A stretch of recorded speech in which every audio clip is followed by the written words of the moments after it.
So yeah, so when we spoke the other day, but the thing is I don't really have a very great memory. But when we texted on and off last week, I just felt like there was something not in line.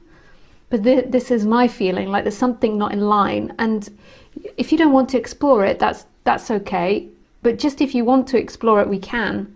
And it's no way meaning to say that there's something wrong with you. It's just exploring what the current experience is and seeing what's not true. But that's not meant to imply that there's anything wrong. And it doesn't imply either also that I'm right. I just go with what comes up. Like it's just thoughts and feelings come up, and often they can be accurate, but they sometimes cannot as well. Sure, there's a level of trust here towards you which I can't shake. Yeah. So, yes, I'd be willing to explore anything. I can't really put my finger on any particular thing. I'm quite comfortable with my experience as it's unfolding now. In other words, I am not attempting to change it in any way. The emotions and the thoughts that are coming up are completely acceptable because they belong to this process that's unfolding. I don't find any resistance against it, which is new for me.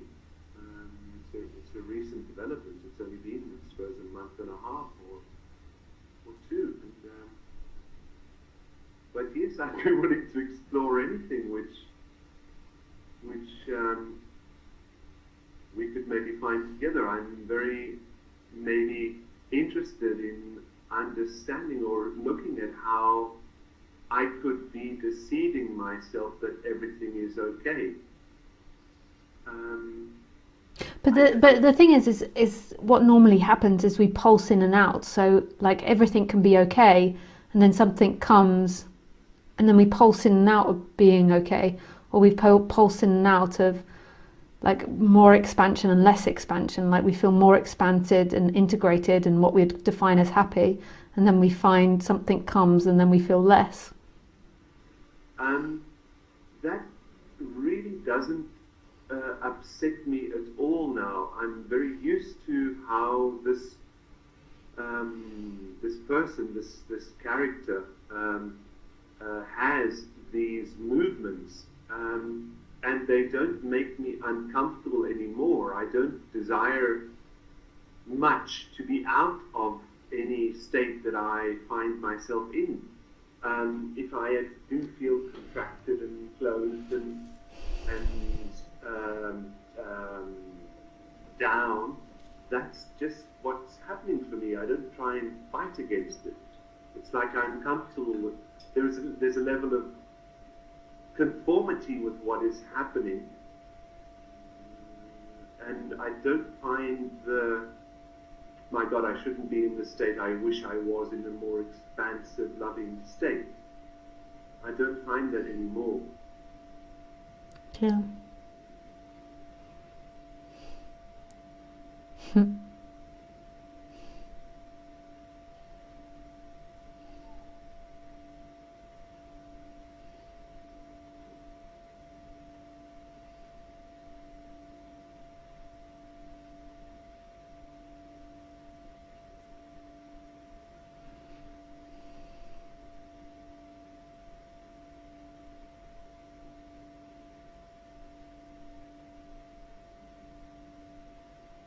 And what do you feel in your body right now?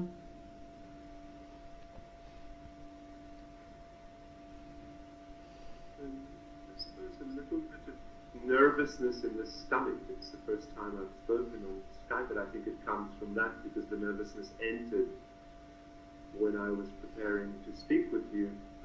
But it's settling, it's dissipating.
Yeah. Then I don't know if there is anything to work through today. Like on for Sunday, I felt like, or Saturday, whenever it was, I felt like there was juice. But if it doesn't come now, it doesn't come now. I think it was the fruit of being watched by everyone else and trying not. Well, actually, there wasn't an attempt to block them, but there was an attempt to keep my mind on what I was trying to say. And obviously, it was spontaneous reaction to your words, which afterwards I would have maybe have not, after thinking about it on the way home, I would maybe have not been so quick to counter your words with arguments rather than allow them to sink in and let them go through. But yes, you know, I was curious about your saying that I was angry with God. Yes. Oh yeah, do you know this did just come up when I had my eyes closed. Okay, so this came up again. So let me just explain a bit, and if it touches you, then it touches you. If it doesn't, then just disregard it and just look at it as it's good that other people have heard this. But if it touches something, and it's saying you can watch back and see if it touches you later. So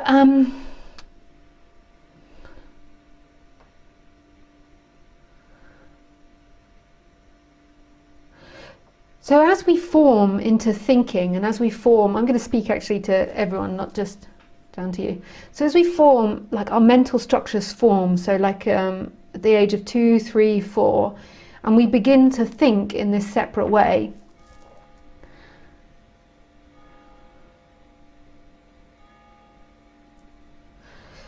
What begins to form is this idea of that you are someone acting and what should happen and what shouldn't happen. And this is just a thought structure that builds in the human brain. It's not true, it's not right, it's not the perspective of life, it's just the way the human thinks. And you begin to pick up ideas from your parents and your environment of the way life should be and expectations. And there begins to be, I feel, in a lot of people, this unconscious anger against life, because you have these wants and these wants aren't given to you. And if you weren't identified, you wouldn't be able to register that. You wouldn't be able to, if you didn't think, if you're an animal, you wouldn't get what you wanted and it wouldn't even be noticed. It would just be the way it is. But because of the way we think as humans, we recognize that there is something else we could have. There is something better we can have. There is something we want and we don't get it. We don't receive it. And that creates this anger to a higher authority. Even though there is no higher authority, the way that our mind thinks is it creates a higher authority. It's like something else out there. There's something higher. And sometimes it goes on to people around us. But often I feel when people are deconstructing, they go through a phase of being angry towards God. And there is no God, but we're brought up in Christianity. So we have this higher being that is up there. And this anger and this hatred comes up, and it's really animalistic and raw. It's like it's something that your parents tried to stop you expressing when you began to express it as a child. So as your brain began to think and you got past 3 and you began to have these tantrums, your parents stopped you expressing that. Your parents kept pulling you back and punishing you every time you expressed the unfairness that you felt. Prior to the age of 2, you didn't have a concept of unfairness. You just responded. But then as these concepts of you and unfairness and something else evolved, you began to have these feelings like something higher than you was taking something from you. And then this rage formed, but the rage was not something you could express. It was you were told off, you were punished every time you felt it. So you began to swallow it, and it gets stored in the body, and it comes out in moments of extreme situations, in moments when you forget yourself. This rage comes out. Sometimes you can be in a relationship for many years, and then something happens, like you find out that they've had an affair or something really unfair happens, and then this animalistic rage comes, or there's something that you deeply love and it gets taken away, and then this rage appears, and it's really, really scary. And I'm not saying that you have this, Julia, I'm just trying to point to something that I'm sure everyone can relate to. And when you feel this anger, you're really afraid of it. You're afraid of losing control, you're afraid of being in trouble. I think mostly being out of control. And in a way, it's like there has to be a phase of that coming up. There was a phase that I went through of expressing anger and losing control like a child and just having tantrums. And it scared me. I remember at the time I began to have dreams sometimes of understanding what it was like to be a murderer. Like, I didn't want to murder, but I could understand that innate rage that humans can feel when life doesn't go their way. And I could understand how particular circumstances could lead to that rage to any human being, that there was no evil and there was no good. There were circumstances that built on top of each other. And when this rage came out, I feel totally out of control, and it really scared me. And I was luckily in a safe environment where I could express it and I could experiment with it. And I could let it come and I could see it. And I would go out and I would hit the tree, or I would scream in the forest. Immense amount of anger and rage came out. And at the bottom of it, it felt very angry towards God, which is ultimately myself. But there was a lot of swearing at God. That this is unfair. And it's not that it's true, because there is no God, but it's what happens when the divide happens, when thinking takes over to be real. Because the animal, like Khaleesi or dogs, they have no concept of fairness. If they get given a cookie, the other one wants a cookie, but if it doesn't get it, it will look at you for a moment and then it forgets. Whereas the human stores all of that, because we have the concept of what's fair, we have the concept of you and me, and it's internally we keep a tally. And so I feel in the undoing, it's not that you need to do anything, but it's allowing, and it's not saying that this is for you, it might be for someone else that I'm saying this for, but it's just allowing that to come if it comes. Like you were saying with the other feelings, that you just allow them to come up. It's not saying do it to someone, be rageful to someone, but if that rage starts, rather than pushing it away, just give it chance to try and express itself. I can identify with that in the way that there is anger inside me, and I use it in an apparently productive way. It's turning out very productive for me. I use it to fuel my examination of myself without judging myself. Yeah. I use it to energize the mind, to look and to examine my belief system. Yeah. But it's not from a perspective of self-judgment. Yeah. It just acts as an energy to kind of contrast the thoughts more. Yeah. Actually, anger without separation is a really productive feeling. Anger, they define anger in Chinese medicine like the fire burning wood. It's really productive. It makes things happen.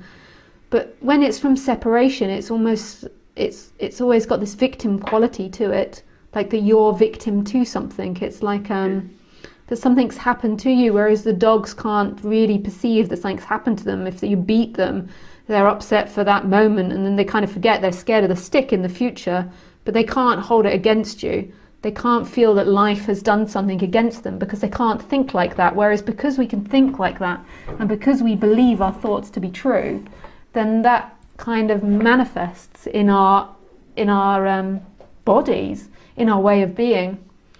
And I think it's something that in this breaking down, it's something that's very hard, because it really creates a feeling of being totally out of control and abandoned. If you let it out, you'll be abandoned in some way. So this is something that you can just explore. If the anger does come up, but it might not be there, but just explore if there's other feelings like that in there.